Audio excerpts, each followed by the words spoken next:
Welcome to Kiki's Chat Show. Today is Wednesday, the 28th of February, 2024, the year of our Lord, 2024. Many things have happened and there's so much to talk about. But I don't want us to veer away from the topic. I want us to stay with the topic, stay on course and on point, and deal immediately with the issues at hand. One of the things which is a concern to a lot of Ghanaians, the ones who understand the meaning of my country, my motherland, is when it is lush, when it is green, when it produces food, when you don't really need to be embarrassed when you take a friend into your country. Ghana is a very beautiful place. I come from the eastern region of Ghana. It is the breadbasket of Ghana. And as you are driving along, I come from the mountains, but we were forced, when the British came, they forced us to come down on land so that they could control us, because while we were on the mountain, they just couldn't control us. So but we were farmers. In fact, our farming methods, which is the Hunza system, and I challenge you to Google it, the Ghana's Hunza system, which is, and I'm going to teach you something today, which is planting things in such a way that when you harvest one thing, you're planting another thing. And so continually there is food. This is from my tribe, the tribe from which I come from. This is a system of farming where people are never hungry. So we provide food for ourselves and we use some to sell. In those days, it was bartering, but after a while, it was a very good business. We sold palm oil, we sold all sorts of food crops that was important for our people to survive. Now, something terrible is happening in our country at the moment. And we are going to talk about it because it is important that people know what is going on. And then it's important that you can proudly say, I come from here. This is our area. This is what we produce. Now, one of the things I've been seeing something which is saying foreigners came and they made us study law and engineering, and they made us disrespect our farmers. So now we have very educated, starving people. They take what they want from us, and we're not allowed to create what is good and sustainable for us. Now, our leaders, I'm not sure what the leaders are doing, and this is why today I have got my guest on. My guest has been here before. She is Awula Serwah. She is, and let me tell you about Awula Serwah so that I don't get it wrong. Awula Serwah is a Ghanaian lawyer and environmental activist. In 2020, she was honored as one of the MIPAD, which means most influential people of African descent, heroes of climate change. She has a long-standing passion and commitment for addressing environmental issues. She was mayoress of Harrow in England from 2013 to 2014, and deputy mayoress of Harrow from 2012 to 2013. In both roles, she supported the mayor of Harrow as her consort. In 2007, she received a Brent Citizenship Award for her voluntary work. In 2003, which is 2003, she was elected a fellow of the Royal Society of Arts. In the late 80s, she formed the East La Environmental Group, through which she raised environmental awareness and beautified her Accra neighborhood by planting trees. Her stay in Britain for the last 20 years has included running a series of It's Cool To. So it's cool to do something with, like, for example, youth-oriented environmental projects and self-descript taking a stand against fly tipping and littering projects through not-for-profit voluntary organization BTWSC. She has also promoted Love Where You Live, promoting a love for your neighborhood, as she did in Accra 20 years earlier. Her current focus on Ghana has resulted in her founding and leading Eco-Conscious Citizens as an environmental campaign group for positive change. She has written a number of articles, some of which can be found online. Eco-Conscious Citizens is working towards a clean, green, and healthy environment. Welcome. That was a huge mouthful. Thank you so much for having me. I want you to know something. I am always proud to have you. I am always enthused. I am honored to have you on my show.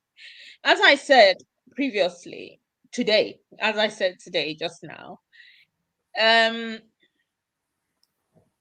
Ghana is our motherland, even if we live elsewhere, even if we were born elsewhere. I was born elsewhere, but I think of Ghana as my place. Everywhere I've gone, I'm a Black person. People, if you didn't know, this is Black.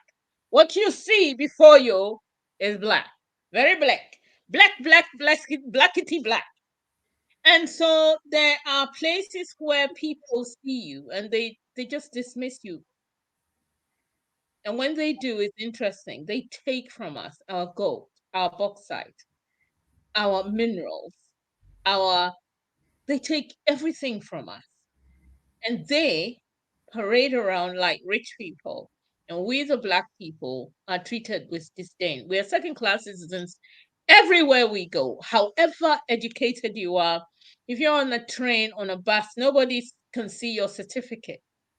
Nobody knows whether you're a doctor, you're an engineer, you're a professor. They just see you as Black. My show is to educate people to feel pride in being Black, to feel pride in being African. But where do you come from?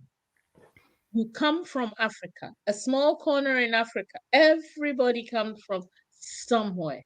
And where you come from, you are respected.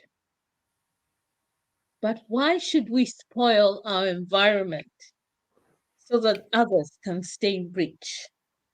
Why should we ruin our lives and our families' lives and our people's lives so that others can stay rich? Therefore, Awula Serwah and people, Awula in Ghana, in the tribe that we come from, means lady. So she is Lady Sarah in English. I don't know what it is in Spanish, or, I meant to research it, but I just didn't have the time. I have a day job. So Awula Serwah is here today, and we're going to talk about our environment, the things that are happening in our environment, how it is affecting our people, how we should all come together to sort ourselves out. Again, I welcome you. I'm talking too much, so I shall let you do all the talking. Where are you with where we are at? Where are we in Ghana in regards to, let's say, health? Well, I would say that we are at a crossroads. If you look at it, where does health begin? I would say that water is fundamental. Without water, we're all going to die. As you rightly said, Ghana is a beautiful country. We also have our water bodies.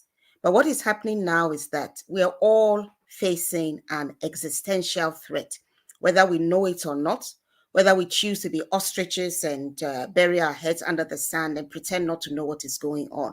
We face a real and present danger. Our beautiful country, our landscape is being destroyed by illegal mining, whilst the authorities either stand idly by or are actually complicit in what is going on. And I keep on saying water is life. As I speak, our water bodies are being poisoned. The illegal miners are just pouring mercury, cyanide, what have you, into our water. And nobody is doing anything about it because those that should be stopping them are either too lazy to do anything about it or they are benefiting. So what we want to do is to encourage every Ghanaian to be angry enough to want to do something about it. Whether you are living in Ghana or not, I'm not sure you want your country to be poisoned. And as I said, it's happening as we speak. All our waters are being poisoned, and nothing much is going on. And our president, His Excellency Nana Akufo-Addo, 7 years ago when he took office, highlighted the dire state of our landscape. He called it the Ghanaian space and talked about the beautiful environment we had inherited from our ancestors. And he clearly said that this could not be continue and that to do nothing about it would be a betrayal of the trust of the people who voted for him. So he famously said 7 years ago that he was prepared to put his presidency on the line in the matter of illegal mining to protect our landscape, our beautiful forests, and our water bodies. Sadly, 7 years have gone by and the situation is far, far, far worse than it was 7 years ago. And therefore, eco-conscious citizens have put out an open letter, which closes today, where we are asking Ghanaians to encourage the president. We have elections in December, so he has a very short window if he wants to act. He hasn't acted for 7 years, but it's never too late to redeem his presidency and act against illegal mining, which is destroying the country. I keep on saying that water is life. We don't have water to drink. What are we going to do? Import water? As we speak, in some areas, the water is full of mercury. In some areas, it's so brown that you yourself would run a mile. But what is scary is that cyanide and mercury are colorless. So you could have water which on the face of it looks okay, but it's full of mercury and cyanide. So it's poisonous. At least when it's brown, you are alerted. But when it looks colorless, you think it's okay. And let me be absolutely clear. We've talked to pathologists. In fact, Joy News has been fantastic. They've had a journalist, Erasmus Sasaredonko, who has made two powerful documentaries, Destroyed, Distraction for Gold and Poison for Gold. In Poison for Gold, I mean, he gave so many examples, and we had a pathologist who was talking about, mothers who had died at childbirth. The placenta was obviously analyzed to look at the cause of death, and it was full of mercury. So, of course, it was mercury poisoning that had precipitated the death. And then there were children that had been born deformed. One of them had died, and one of the dead babies, they preserved the baby so you could see it. I couldn't even look at the baby, it was deformed. And all this because of mercury poisoning. So when you have your pathologist telling you that we're in a dire state, some of the mothers are dying at childbirth, and those who give birth to babies, some of them are deformed in the Galamsey areas. And then we are also recording an increase in kidney disease. We don't even have sufficient dialysis machines. And even if we had them, being on dialysis is not a pleasant thing. Why would we just sit there and allow our waters to continue to be poisoned? I mean, this is something that I just can't put my head around. So we are asking Ghanaians to see Ghana as their mother, not to think about the political party they belong to, but think of Mother Ghana as their mother. What can we do to protect the country? You described it as a beautiful country. And I was very impressed with the farming method you were talking about, which we need to relearn. We need to unlearn some certain things and relearn certain things. And we need to really come down to basics. Without water, we will all die. So I think I've said enough. Maybe you have some other questions to ask, but we need to ask our president to redeem his presidency. You cannot come say that you acknowledge that the situation is dire, our forests are being destroyed. You're going to put your presidency on the line, and things are far worse. We know who the culprits are. Professor Frimpong Boateng has written a report which sat on somebody's desk for 2 years. We know the culprits, they can be investigated. And I can guarantee you that if the president were to pick up the phone today and tell those he knows to stop their illegal activities, the illegal mining, call the IGP to start investigating, illegal mining will be reduced by a considerable amount. I'm saddened. But again, I will say that the system of farming which my tribal people used is called the Hunza system. My people were migrators. We migrated thousands of years ago, and we came and lived on the mountain. But we had taken over a huge swathe of land at the base of the mountain and its surroundings. So we used a system where we fed our people through, and then we used that. It's Hunza, Huza. I want you and I HUZA. want you to go on the Google and check it out.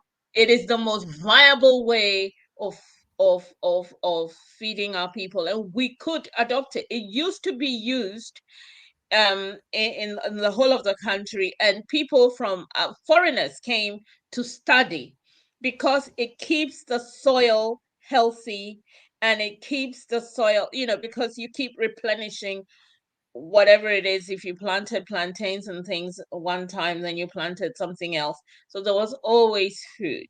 And also we used to have in between this is very strange that I'm doing agriculture here on this show, but you as you grow, as you have children, as you feed people, as you realize, as you look on your surroundings, you suddenly realize that we had methods and we had ways, and we were forced to adopt other But you ways see, nobody is stopping to us. us. I mean, I have to interject here and say that we've been supposedly independent for how many years? Nobody is stopping us from looking at, when we're in Achimota, we had the black and white keys of the piano. And we found out Yeah, that if we wanted harmony, we needed the two. You could play with only yeah, the white keys if you choose. You could play with only the black keys if you so chose. But to play with the yeah, two, you had harmony. So it was getting yeah, the best from both cultures. That is what we all learned. And that is what has yeah. stood us in good stead. So going back to the question, nobody is stopping us. I mean, frankly, right now, we are where we are because we want to be there. Because we want to be there. There's no yoke like there was a while back. So nobody is stopping us from doing the right thing. We choose. It is a choice we have made to just swallow everything people come and tell us, not analyze them and find out what is good and what needs to be thrown away. And so long as we are getting our 10% or whatever, that is fine with us. And I challenge anybody to contradict me. We are in a position to do what we know is best for Ghana, not what is best for our pockets, not is what is best for our political party, but what is best for Ghana. And I'll go back to say that we currently face an existential threat. And I have to say that I'm sometimes very, very disappointed by people who I think should know better and who don't seem to care about the fact that we face an existential threat, or maybe they think they are protected. I keep on saying water is life. Maybe they think they can keep buying bottled water and probably use the bottled water to bath, brush their teeth, wash their clothes, clean their house. So maybe they don't care. But for those of us who don't have money in wardrobes and who um, can't afford to do that, we think that the best thing to do is protect Mother Ghana and make sure that every single Ghanaian has access to good drinking water. You don't have to be rich to be able to buy water. And that's why we think that it's ecocide and that one day people should be prosecuted for standing idly by whilst our waters are being poisoned. We started with supporting the petition that had been brought against mining of bauxite at Atiwa Forest Reserve. Arocha Ghana had started the petition, and they had made it clear that Atiwa was the source of water to 5 million people minimum, because it's a source of three rivers. Three rivers take their source from there. So that we needed to protect it from bauxite mining, because the nature of bauxite mining is that it would affect the water source and contaminate it. But our efforts did not get very far, and we have ended up in court. So the case is in court, and the court will determine whether or not mining bauxite can go there. I can see a comment from somebody: forget the government, Sister Awula. What would you have as the grassroots do? Would have the grassroots do what they know is right. I'll give you an example. For example, in Atronsu, in Atronsu in the Northern West District, community mining was being forced down their throat. They have the beautiful Atronsu stream. And let's go back to what we said: water is life. No sensible person would sit idly by and have their water source destroyed. So the people of Atronsu, the activists, said, we don't want community mining. Unfortunately, I think their chief had a different view. Whatever it is, 3 excavators were on the landscape, and that's when they came to us. And we're able to get a lawyer who has taken the matter to court. That was in November. So from November to date, they have not been able to start the community mining, which is just like illegal mining in terms of how some of the approaches that are used. And the excavators have since left the landscape. So when you're asking about what the grassroots can do, they can take action like the citizens of Atronso did, and have so far saved their Atronso stream. But I have to say, they brought me samples of their water, which during the rainy season was contaminated because of Ghana Bauxite Company. That's not an illegal company. That's a company legally doing business. But they've come into the neighboring area, into the forest reserve, and they're trying to, according to my information, build a road. So they've piled sand by the river source. So when it rains, the sand goes into the water, and the water becomes brownish. And this is Ghana Bauxite Company. We've written to them. We've tried to get them to take a different approach. And as I speak, that hasn't happened yet. But apart from that, at least there's no mercury or cyanide in their water. And this was done by local people saying, we are going to protect the Atronsu stream because our forefathers have protected it, and it's our duty to do so. So that's one of the things grassroots can do. You can get up and not sit idly by whilst your community is being destroyed. We also have some chiefs who have stood up and said galamsey or community mining is a no-go area in their localities, and they are going to stand up and ensure that it doesn't happen.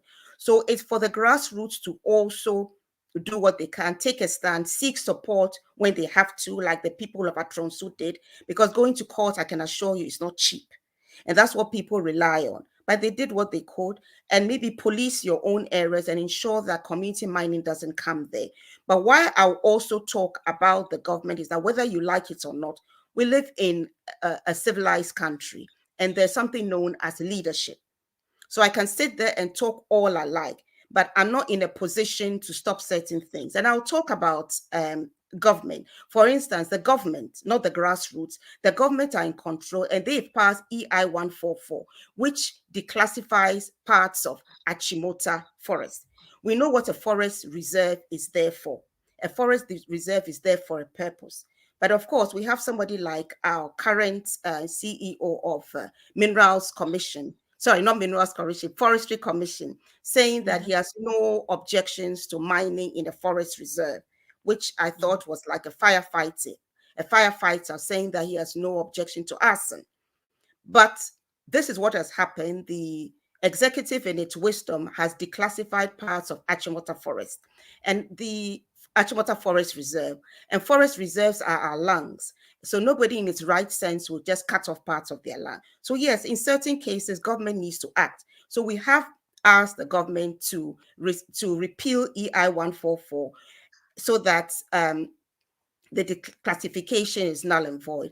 There's also known the legislature, that's Parliament, has also passed LI 2462. And what LI 2462, but of course, the motion was put forward, I believe, by the Minister for the Environment. So that's yeah. And so what has happened is that LI 2462 has been passed, and the grassroots can shout all they like. So long as LI 2462 is in force, the Forestry Minerals Commission can give licenses for mining in forest reserves. Let me say it again. LI 2462 allows for mining in forest reserves, including globally significant biodiversity areas. I mean, who does that? Anybody with a minute understanding of biodiversity areas, let alone globally significant biodiversity areas. How do you allow mining there?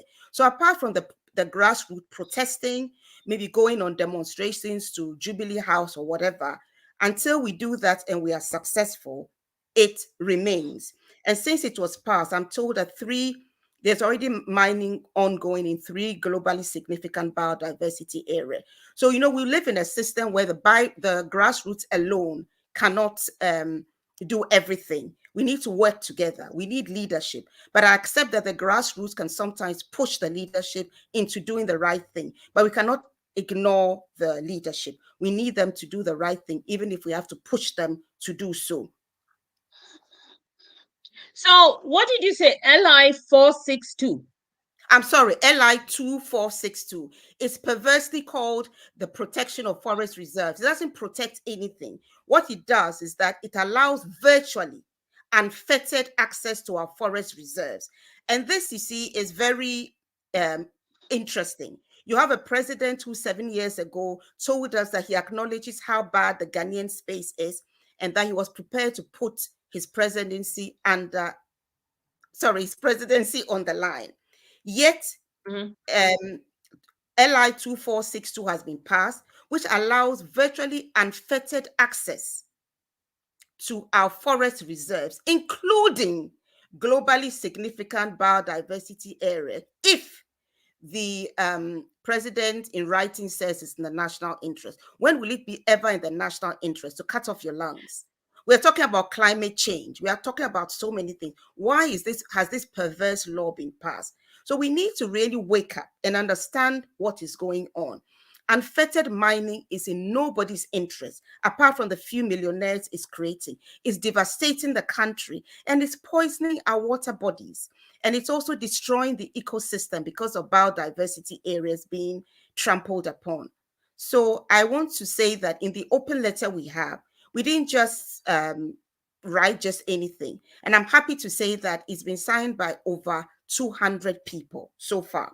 And what we have done is that we have asked the president to redeem the promise he made to put his presidency on the line regarding illegal mining. We've also asked for the repeal of EI 144, which declassified parts of Achimota Forest, and LI 2462, which I said allows virtually unfettered access to our forest reserves, including globally significant biodiversity areas. We've also repeal what? What is it that you're saying? Repeal LI 2462, which you've put up, LI 2462, and also EI 144, EI 144, which declassified parts of Achimota Forest Reserve. So there are two different things we're talking about. One passed by the executive, which is EI 144, to do with Achimota Forest Reserve, declassifying parts of it. And then what you've put up right now, LI 2462, which allows virtually unfettered access to our forest reserves. When we have global warming, when we are trying to do deforestation, we have Green Ghana. It's all a gimmick because you've passed this LI, which is destroying our forest reserves, not our forests, our forest reserves. So we need to sit up, not be ostriches, and understand what is going on. So we have made a number of suggestions, which we believe, if carried out, will take us out of the dire situation we are in. One of them we've asked for is to pause community mining. Even the big companies who are mining, the EPA finds it very, very difficult to monitor them, and they are very few. Now, if you're going to allow every single place to have community mining, how are you able to monitor. You can't even monitor the big ones. So we are saying pause community mining. Mining is not the only way that the country can get out of the economic doldrums. But So, that is not, can I just stop you there for 1 second? What is getting out of community finances? For example, the country is not benefiting from this mining. It is other countries who are coming in, being invited by the government, I think, because a woman said something in an interview just a few days ago, which was, how is it possible that a person knows exactly where to come into my house and take my treasures unless I invite them or somebody shows them? but you see, nobody, you see, So that's why I keep on saying that nobody is disputing that. We've been saying from time immemorial that let's stop blaming foreigners. Let's look at ourselves, because the problem is within. But it's very easy when we keep on blaming foreigners, whether it's Chinese, whether it's Japanese, whether it's people from Timbuktu. When they are coming, we know the lay of the land. We invite them because, you know, with all their faults, we believe they are hardworking. So we invite them to come to destroy our country. They give us a pittance and we're happy with it. And then when you have the big companies also, a lot of them may have licenses, but it's just like when you have a license to drive. A license to drive doesn't mean that you are doing the right thing. So in the same way, some of the companies that have mining licenses, they are not necessarily monitored. And then even when they go to the forest, they go into the area they're not supposed to go to and cause mayhem, and nobody is monitoring them. So as it stands right now, we can't see that mining is benefiting Ghanaians. It's benefiting a few Ghanaians. A few Ghanaians are getting very rich from mining. Thank you very much. But if you are talking about the majority of Ghanaians, they are not benefiting. They are rather suffering from it. I'm talking about the mercury poisoning, the maternal deaths, the kidney failure, the deformed babies. I mean, how are you benefiting? I'm talking about cocoa farmers who are having their cocoa farms destroyed. And then we are surprised that we are short of cocoa. Literally hectares and hectares of cocoa farms have been destroyed by illegal miners. The poor farmers go to the police and they get no help whatsoever. So we have faced a clear and present danger right now. And I think if all Ghanaians woke up and put pressure on our government, we'll immediately stop this community mining, which is just destroying communities. It's just illegal mining that has been given a legal cloak, in my opinion. I stand to be corrected. And all it's doing is destroying communities, poisoning the water source, poisoning the landscape. Very soon, we won't be able to export cocoa because they'll tell you that the soil is poisoned and they cannot take cocoa that is laced with mercury. We are all, or well, I love my fish, but when we are eating fish from Ghana, do you know whether the fish has consumed mercury? When you are eating your yam, do you know where the yam is coming from? So Ghanaians need to sit up and realize that at present, we haven't got our act together and we need to look at other ways. There's a green economy. There are all sorts of other ways in which the country can make enough money. Agriculture, I've talked about the green economy, even carbon sinks, just leaving your forests as they are. You can get money for carbon sink. So we can go to the drawing room, but we need to stop acting as if, I mean, I was very, very disappointed when I listened to His Excellency Bawenia talking about mining as if that is a way out, talking about what, giving pensions to people involved in mining. You know, we've got this fixation about mining, but as it is, it's only benefiting very few people. The majority of the people are just on a mirage, and all that's happening is that their health is being damaged. So we need to sit. There was a pause there because I was trying to type in benefiting.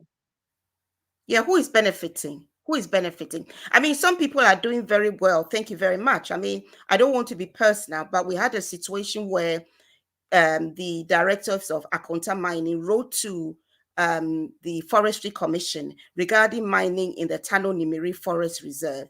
And Mr. Alote, the chief executive, We had the letter, I'm sure we can produce it if we are asked to do so, said that he had no objections to mining in the forest reserve, and which I thought, as I've already said, was very difficult to take in.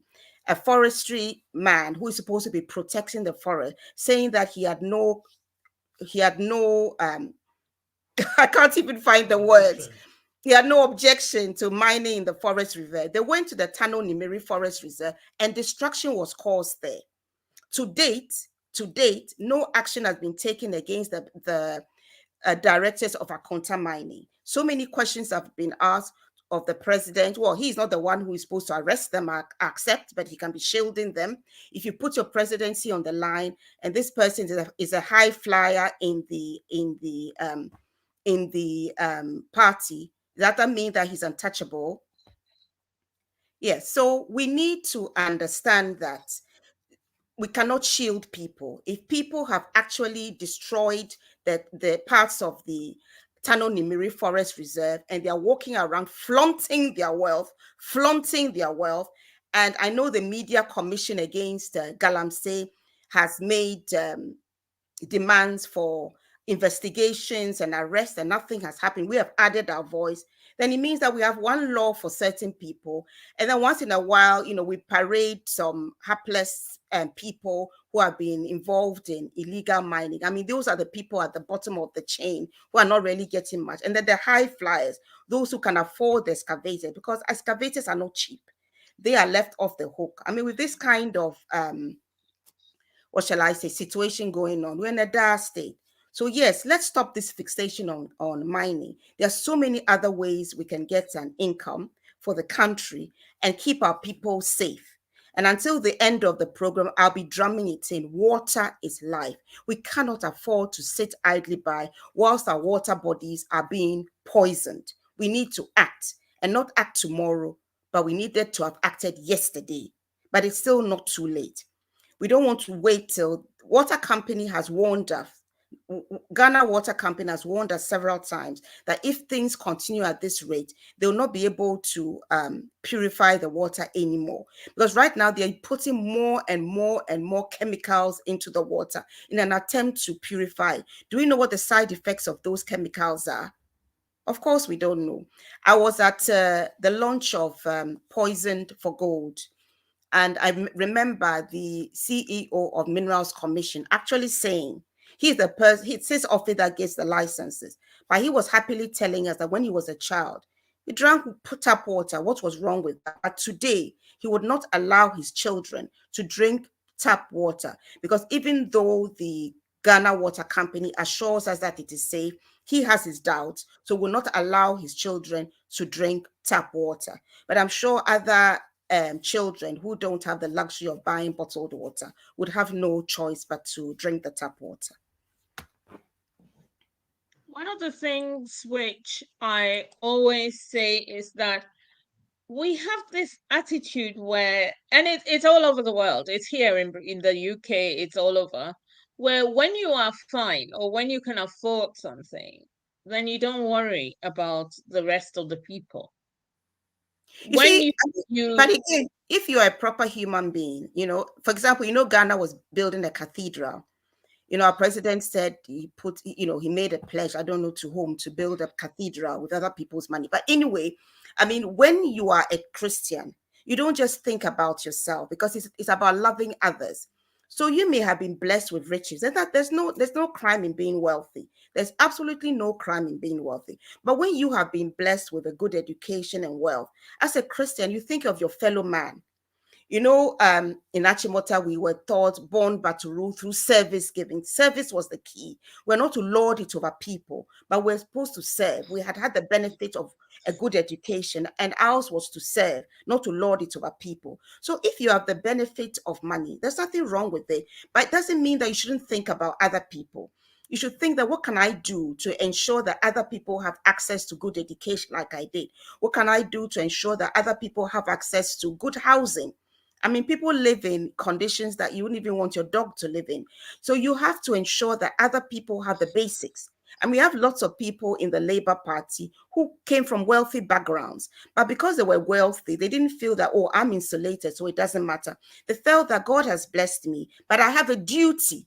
I have a duty to my fellow man, and God will hold me accountable if I just keep everything to myself and I don't use the resources I have to ensure that other people also have access to health. And that is why we have the NHS, which some people are trying to destroy. You remember that the NHS was passed by I believe, only one vote, because people who had it didn't understand why others should have other things. But you still had people who were pushing, not because they couldn't afford private health, but we thought it was wrong that because the fact that they could afford it, other people should die because they didn't have access to basic health. So this is why I'm saying that some people have it all, but because of their Christian charity, they think of other people, they think of their fellow man. They understand Christianity, love your neighbor as yourself. So you can't just keep everything for Okay. yourself. Yeah. Okay. Now, three things. The first thing is regarding the NHS in the UK. It was the Labour Party that set it up because Under they Bevan, yes, wanted under Bevan, yeah. Good health for all. And the point was, even the workers, if you have people working, you have to keep them healthy to be able to work for you. It's even in your All own of us interest. who Yeah. all of us who live abroad, who live in the UK, who access the NHS, we pay into it. When you Mm. work, you're paying into. Yes. Yes, so it's not as free as people think, but it's accessible. It's accessible for all. So you pay, you contribute, and you get looked after well. That's one thing. The second thing is that the rich people, the people who feel that they're better than the rest, they they get the benefit of the NHS, but they are so arrogant in thinking that yes, they should get everything and the poor should die. They don't care. It's not that they even think they should. It's this mindset.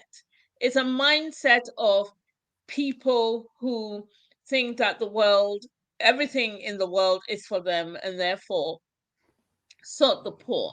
One thing that worries me though is sort the poor makes me think that if the poor are not there, though, the ones who work, who toil to make a little bit of money for you to stay rich, if they die, what would they do? Would the rich start working now? I mean, I don't get it. Sometimes it's confusing. But I That's think, one. yeah, Now, I think the other Candice, thing, sorry. I wanted to interject that sometimes you see, it's not about rich and poor, it's about the mindset. We all read Animal Farm. I have talked to people from all different walks of life, and sometimes it's just a question of human beings' greed. Rich people can be greedy, poor people can be greedy. We've watched Animal Farm. There are some people who are poor. If they were to, we've seen it happen in so many different countries. They are put in certain positions and they behave in a particular way. So it's a question of mindset. Right now, they may not be in a position to do it. We have no guarantee about what will happen if they do. So I think it's about mindset. If you have a particular mindset, whether you're rich, poor, African, European, Asian, you behave in a particular way. It's a question of mindset. That's what I would say. It's a question of mindset. Okay. Now, the third point, which is that you keep mentioning Achimota and people who went to Achimota and people who attended Achimota school. It is a group of people just like the people here who don't care. Achimotans have been educated in such a way that they've been reminded that you have service to the people, you've had the best, and therefore, but some don't care and are just thinking about them and their families and how to amass and move on. Some are afraid, they're partisan, and they're weak, lily-livered. And therefore, and people, I attended Achimota School, the most prestigious school in Ghana. Candy, Kiki, I attended that same environment and I learned from it. And I thought that everyone understood the ethos of the school. We've all come out and we're all doing different things. And you kind of think, My question, though, is for all the people in the diaspora, especially who want to retire to Ghana, who want to do things in Ghana. What are you retiring to? There's no water, and the water that is there is poisoned. Do you think that living in Accra would save you? That is wrong. Awula Serwah has already told us that even if the water is clear, it could be filled with poisonous minerals. You do not know. How long are you going to buy water in a bottle? And even if you buy bottled water, where are you going to get it from? Are you buying it? Are you shipping it from abroad to your house? I mean, what is it? And what are you going to bath with? And your children, look, people, we need to think. The reason for this show is to, if you didn't know, then we're telling you. Today's show is awareness, is a warning. It is something for you to think about and act. Today's show is for you to know that, and this is not just a Ghana issue, actually. We are from Ghana. We claim to be very proud Ghanaians, which we are, actually. And therefore, we're doing this show. But let me tell you, it's happening in other countries too. And it's not just mining and disturbing our water bodies, it's other things as well. Think about the future of the people of Ghana. What is happening? Why have we suddenly become so apathetic? What is going on with our people? I think it's not a matter of rising up and shouting it. We need to do something more. Environmental issues are global. It's all of us, and we need to protect our country. We need to protect our borders, and we need to get our people back. Look, if you go to America, for example, all the good doctors and they are there. Ghanaian doctors, Nigerian doctors, they are all there. Our great minds are outside. Our good engineers. You talk about the internet. We talk about creating things. They're all there. Ghanaians are there. What are you doing? Why don't you come? Let's stop this. Let us look. They hate us. They treat us badly. They create, yes, exactly, the brain drain. Can we not come back though? But then again, the question is, what are we coming to? What? And that is why coming to? And that is why we keep on saying that. Don't think because you are, as you rightly said, in the diaspora, it doesn't affect you. But again, even the people sitting in Ghana, I mean, sometimes you ask yourself, I mean, do you not know what is going on? I mean, I have been astonished at people I'm very close to who seem to act as if, you know, this whole poisoning of our space, the Ghanaian space, has got nothing to do with them. Joking, doing all sorts of other things, and not seeming to realize that we face a clear and present danger. So even if those of us sitting in Ghana don't seem to understand what is going on, how much more those in the diaspora?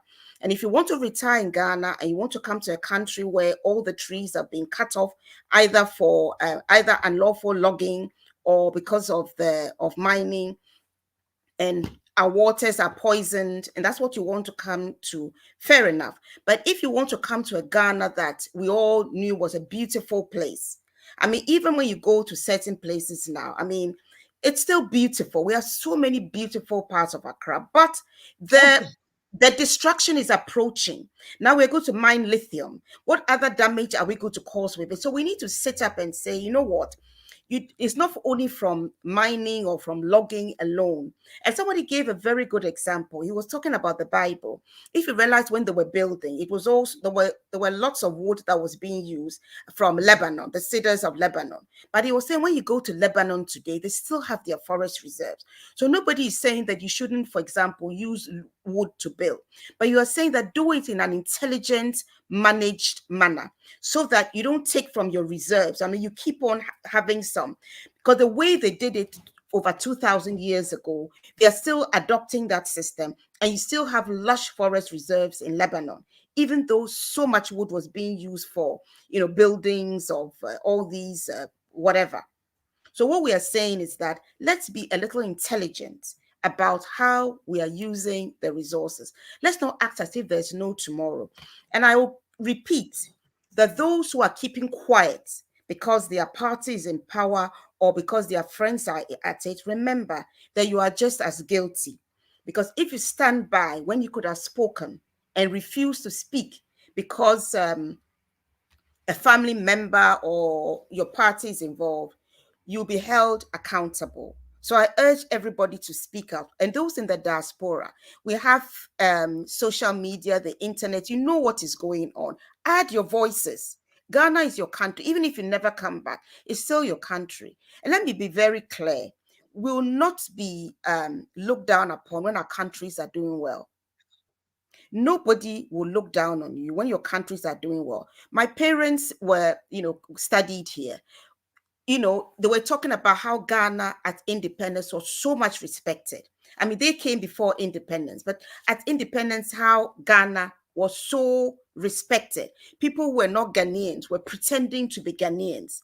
Kwame Nkrumah's Ghana. Even recently, at some of the airports, you find some immigration people saying Kwame Nkrumah's Ghana. So, when your country is doing well, people will respect you. But when you are beggars, every time you want a project, you go cap in hand to your development partners. You're always going to others with a begging bowl. When you are a very rich continent, we would have had the scramble for Africa if Africa were poor.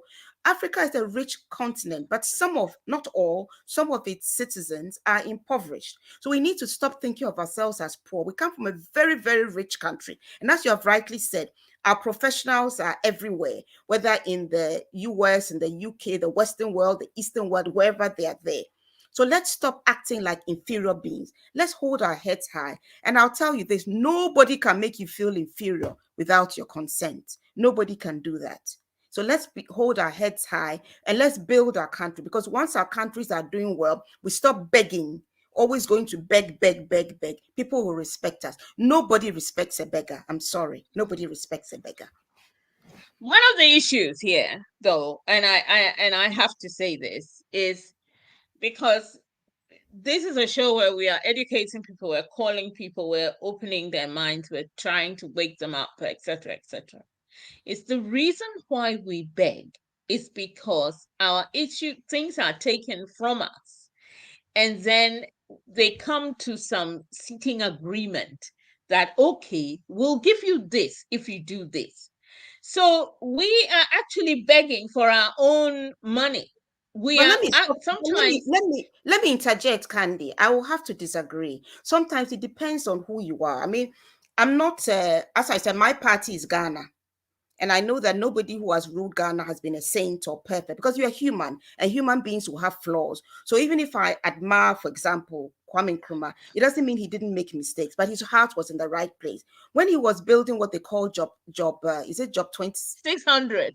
600. He used Ghanaians. He used PWD. Right now, when we are building, we go and get foreign companies to build. This is a man who had pride and who believed in Ghana. He decided that Ghanaians can do it. PWD was the one that built. It's standing till this day. So what are we talking about? We decide to go cap in hand because we don't have any confidence in ourselves. Even a champion, with all his faults, he had Operation Feed Yourself. Eat what you grow and grow what you eat. If you read all the books, during a few years, Ghana was doing so well until the IMF and others decided they were doing so well that they had to try and scatter things because other countries will follow our lead. So when you have a great leader, you can get us out of the doldrums. We can decide that, yes, we may have to suffer for a while, but you can never accept a situation where we're even importing toothpicks. I mean, what kind of country is this? The country that built PWD built the State House for us. Until this day, it is standing. Right now, every time we're doing something, come and help us. Let's go to our development partner. This is rubbish. This is pathetic, and we must condemn it. Nobody is forcing us to do what we want to do. It's poor leadership, lack of confidence. But if you have the Pan-African mindset, we can do it for self. Yes, you might fail, you might fall, but you try again. I'm sorry. Let's put ourselves at the fact that we are to blame so that we can get out of it, because it's a comfort zone to blame other people. I'm not saying they don't have a hand in it and they don't prefer us to be down, but we don't have to let it be. We have the choice, but we don't choose to do the right thing. Because, for example, let me give you an example. The poultry business has come to its knees. Why? Because we're allowing cheap poultry, which has been fed with, I don't know, all sorts, to come in very cheap. When I'm buying It has chicken been in, injected. yes, it's an Sometimes injected. it's, yeah. Their chicks one day, fully grown the next, giving you cancer. Here you pay a premium to buy organic chicken. We had organic chicken in Ghana. They've destroyed it. Right now, when I want to buy chicken in Ghana, I have to make sure of the source. I buy it from farms, because I know that those farms, that the chicken is coming from Ghana. But when you go to parties and things, they brought in this cheap chicken coming from where? And your government allows it. I know there was a time when they wanted to do something about it, but those who are making money out of importing this cheap whatever chicken, they were strong within the party, or supporters of the parties. They made their voices heard, and the government rescinded. Now you brought your own poultry business to its knees, and then we state up and say unemployment. Of course you have unemployment. So what I'm trying to say, that let's look at the interests of Ghana, create an enabling environment. Lots of people want to come to Ghana, but they'll tell themselves that unless I have a very good pension, how can I survive in this environment? How would I survive? Accra is one of the most expensive cities you can be in. So I'm saying that let's Because have a. Accra is being tailored for the foreigner now. They're Well, not we dealing are with. allowing it, Kiki. We are allowing. I'm sorry. I'm here to say that we are allowing it. Nobody can force you to do anything you don't want to do. We are allowing it. If People you don't know that. if you don't You have a see, you vision, know that. But people, I think the bottom line, that the show is about to end because our time is upon us. However, I think the bottom line is that we need to educate the masses. The masses are more than the people in but we parliament. ourselves, no, but we ourselves don't have the confidence. That is why we always We say need we're to going to educate develop. them to get the No, we have to educate we need ourselves. And we when we are sufficiently educated, we can educate the masses. Because those in authority right okay. now, they are the ones saying, let's go to our development partner. Then why don't you go to fellow African countries? Why don't you get the African Americans to come? Why must it always be a European who you want as, or a Chinese person who you want as your development partner? Why can't you go to other African countries? So we have a problem. We have a mindset problem. I'm saying that we have to get angry enough to be activists and say that, the Ghanaian is second to none. The African is second to none. Let's stop acting as if only Europeans or non-Africans can do things. For heaven's sake, why did we then bother to be independent? And I'm saying that following Kwame Nkrumah's lead, let's stand up proud and say we can do it. We don't need any foreign development partners. We can get other Africans to help us, or we can do it from within. Thank you. No, Awula Serwah, I mean, this you have put it through, you've made your points. This isn't, we've all learned from it. We have learned today that we ourselves need to do something, and we need to be angry enough, and we need to be active enough, and we need to be vocal enough. And there are people out there, not necessarily our leaders, but people who can. We have chiefs, we have educated people, we have Akoras, we have advanced, more, whatever, advanced people from all the Ivy League environments. We have people abroad, the diaspora. This show is to make everyone who watches it, please share, forward, make this thing known, so that we can all be part of changing our country. And we leave, let us go back, let us go and repair our country and live. I want to go back to my farm. I need to get back. We need to do something, my people. The time is up. It is 10 o'clock. We can't go any further. I thank Thank you you so all. much. Awula Serwah, thank you so much. I Thank want you you to for come having back me. once in a while. We need to keep drumming this thing into people.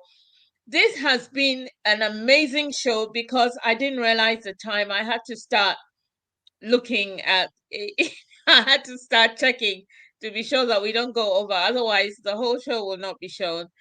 People, thank you. And I want you to know that there are people, though. For example, Dr. Indum wanted us to do our own farm, rice farms. He has set up a lot of things. People are not paying attention to it. There's so much we need to do to rebuild ourselves and get back to our system. Look, people do not realize that a country like China, there was a time they were in famine, you know. Of They course. buckled down and rebuilt themselves. This is things that people are not paying attention to. Russia, they buckled down and rebuilt themselves. And we can do the same with the right leadership and believe in ourselves. We are second to none. And one other thing I need you all to know is we need to start sharing our produce with other African countries. Stop looking at the West. That's my thing. It's about time. Forget about the leadership. The leadership have betrayed us, and we ourselves have to start thinking of how we can do individual things. If you set up something, if you have a farm, if you sell yam, plantain, whatever you're doing in your own small way, if you can share it, sell it to someone, Togo, Ivory Coast, neighboring countries, let us work together to feed each other inside of Africa. Here we are, Britain, we thought we were so smart. We've gone on Brexit. You go into the shops, there's no food. Whilst people are coming together, they are selfish. We want to be on their own and do. Here it is. You go into the shops, there's no food. So let us learn from it, because we see what we see is what we learn from. Thank you so much. This has been such a powerful show. I want everyone who watched it to share it. The same thing that I sent to you is live. From this moment, it is live. Just forward it on, share it to people. Let them see that this is a situation we need to deal with. There is this petition that's going on. Today was the last day, so it's finished. But send it with a petition so that people know that a fight has been had and it hasn't ended. It is continuing. My people, I want to go. I want my children to be kings in their own environment. I need to leave, and we all need to leave so that they have peace. They have peace in their countries. Let those who want to make their countries great with just the same color people carry on, please. We are going, but we need to set up our home. We need to set up our home, and then we have somewhere to go. People, you cannot be an ostrich. I mean, that's something that Awula Serwah said to me today. You cannot continue to be an ostrich and think you hide your head in the sun and things will work. It doesn't work. Thank you. Thank you. Thank you. Thank you. Thank you, Kiki. Thank you so much. Good night, my people. Next week, we have another topic, but trust me, we will be coming back to this until we do something with this. Our fight gets stronger. Thank you very much for listening and sharing and all the things you're going to do. Thank you.